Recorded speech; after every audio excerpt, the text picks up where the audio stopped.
What's up everybody, welcome back to the channel. In this video, we're going to be looking at some loyalty missions in Mass Effect 1. Now I know what you're already thinking, but Mark, there aren't any loyalty missions in Mass Effect 1. And you are correct.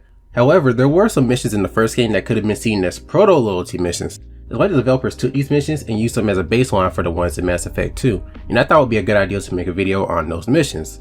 There are 3 squad mates who have these type of missions, Rex, Garrus, and Tali. And we're going to be going over all 3 of them and what can happen after you complete each mission. But before we get into the video, if you guys could leave a like and subscribe, I would greatly appreciate it. It helps the channel out a lot and I really appreciate your support. Let's start with our favorite Tyrian first.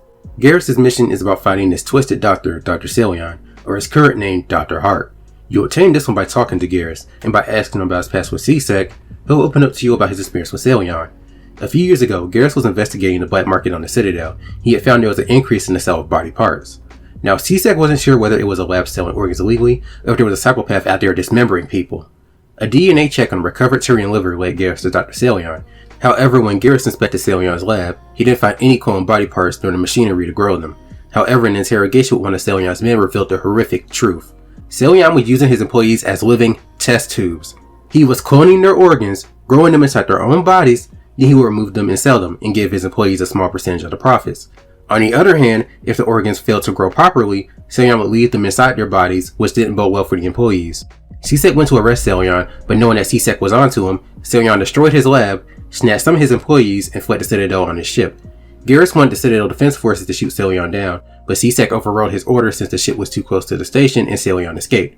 The doctor later changed his name to Dr. R. Hart and brought the MSV Fidel to continue his research. Garrus managed to locate the doctor's ship and asked us to help bring him down. The mission itself is very short. You board the Fidel and fight through Dr. Celion's test subjects, which are pretty much thorium creepers except the anti-thorium gas doesn't work on them, so you have to take them out the old-fashioned way. After you fight through them, you finally confront Celion. When talking to the doctor, he'll first thank you for rescuing them, but then Garrus will confirm his identity. Celion will deny it, and you can ask for confirmation. Garrus makes some comments, and Celion asks Shepard to keep Garrus away from him.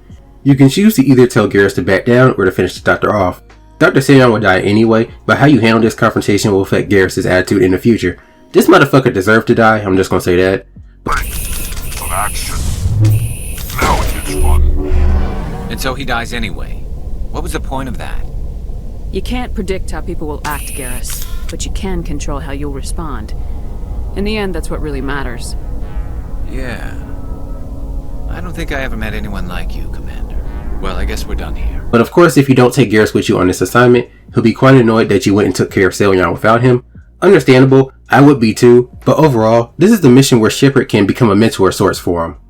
Rex's mission is about getting his family's ceremonial armor back from a profiteer named Ton Actus. The armor was taken by the Tyrians after the Krogan rebellions, and at some point ended up in Actus' hands. You can access this mission without talking to Rex by simply going to the planet Toontown, but by doing that you miss out on the backstory behind the armor, which is why I would recommend talking to Rex and obtaining the mission that way.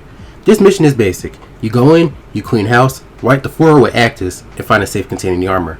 As long as you got someone on your squad with a decent amount of decryption skill, you should be fine. After you retrieve the armor, you can get different journal entries depending on whether you brought Rex on the mission or not, or if he's dead by the time you attempt the mission. But what really matters is that this mission can affect what happens on Vermar. If this mission is completed before traveling there, Commander Shepard will gain Rex's trust, and you can use this instead of the charm or intimidate options to calm him down once it's revealed that Saren has found a cure for the genophage. He'll say that he's been loyal to Shepard ever since they got the armor back, further solidifying the bond that the two have. The Geth Incursion mission is tied to Tali. The Geth are assembling a large force out in the Armstrong cluster. There are 4 outposts located on different planets in different clusters. By clearing these outposts, you gain access to a 5th cluster where the main outpost is located. This mission can be obtained in a number of ways. You can hack a Geth terminal at the Exogeny building on Pharos, or a terminal in the Genophage labs on Vermar, or simply just heading over to the cluster. This is by far the longest of the 3 missions, but in my opinion it's worth it because you get a lot of XP clearing out all those Geth. And you get to check out some cool looking worlds, and each world is aesthetically pleasing in its own way. I especially like Magi and Solkrum. Those 2 were the best looking to me. Now where Tali plays into all this is on the last planet, Solkrum. After you kill all the Geth, you must access a terminal where you'll discover some Geth encrypted files. These files can reveal much about the evolution of the Geth since the banishment of the Corians. When you talk to Tali, she'll ask you for a copy of the files, as they can help her people reclaim Rannoch someday. She'll be grateful if you give her the files and will promise to stay with you until Saren and his Geth are defeated. This can play into Mass Effect 2 where on Freedom's Progress, Shepard can verify their identity to Tally by mentioning the Geth data that she received, and Tally will confirm that it aided in her pilgrimage. Even if you didn't give her the data, she won't be that suspicious of you. Her pilgrimage was successful regardless. She would have sent some kind of gift back. We don't know exactly what that is. I'll admit, I missed this part of the mission a lot. It usually slips my mind to check in with her. She's kind of out of the way in engineering, and I hardly ever go there. I did it again on my last playthrough, but it doesn't affect nothing major in Mass Effect 2, so it's not a big deal if you do miss it. Well, that covers each of the loyalty missions in Mass Effect 1. As you can see, each of these missions have certain aspects to them that play into what loyalty missions would become. One similar outcome is that you develop a stronger bond to each squad member. Now, they're loyal to you regardless, but by going on these missions, you feel like you've earned their loyalty. And it's nice to hear how much they appreciate what you did for them.